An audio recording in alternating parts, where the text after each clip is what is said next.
The following audiovisual exhibits are pertaining to a special investigation by the FBI, and according to Scotland Yard, any information regarding these events should be directed towards the New York field office of the FBI, Special Agent John Fjord.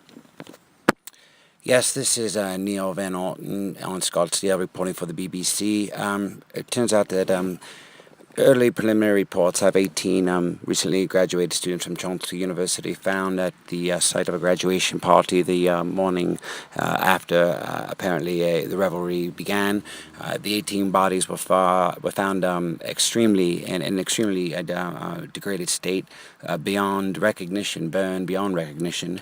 This inferno lasted approximately 3.5 hours before firefighters had it under control. It was a 6-alarm fire, and apparently one of the survivors of the grad party, Inferno as it's being called, survived the fire only to have lost his life concurrently by suicide, leaping off of a Manhattan skyscraper in the early morning hours following the soiree.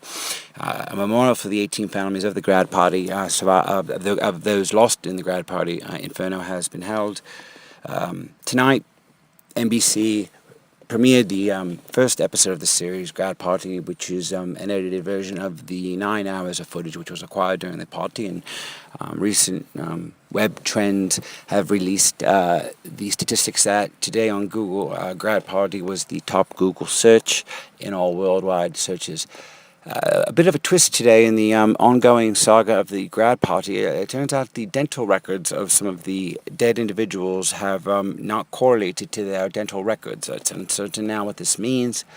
A breaking development in the ongoing grad party situation. It turns out the dental records were tampered with. This was the admission of a doctor that was recently charged on an unrelated drug charge.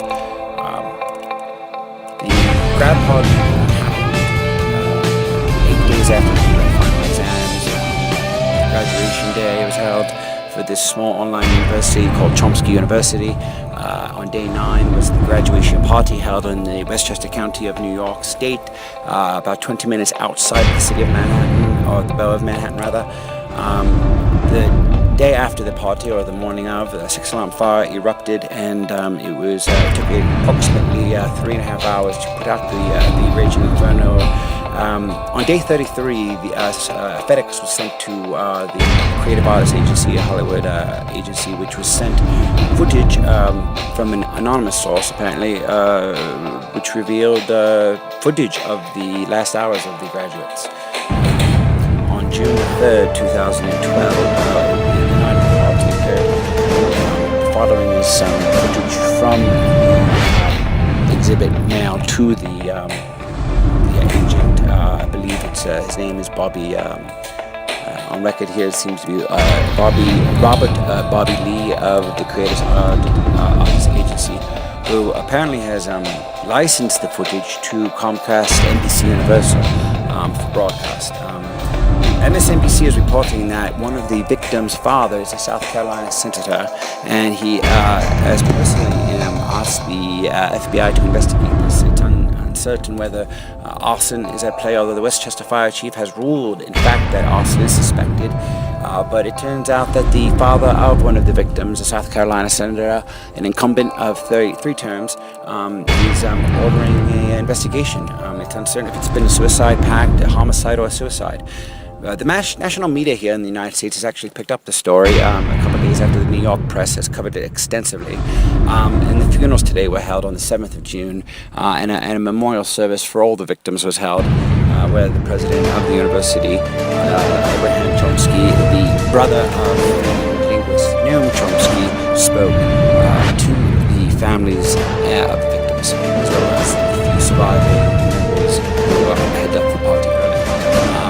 On July 13, 2012, apparently the FBI commenced an investigation regarding the events surrounding the have focused their efforts on locating the host who had rented the party. On the 17th of August, the filmmaker was identified and interrogated by the FBI, who had sent the package to the Creative Artists Agency. It's unknown and uncertain the motive or the causation of the footage acquisition.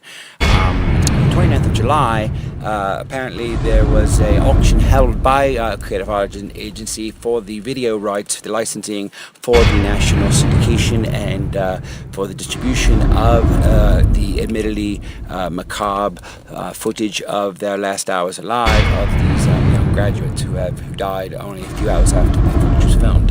Apparently CNN has reported that NBC is giving all profits from or proceeds from the advertising and exhibition of the Grad Party series to the families of victims. There's been a trust fund established for the families of the victims who died in that place. The media frenzy really began sometime about 2 weeks after the initial funerals.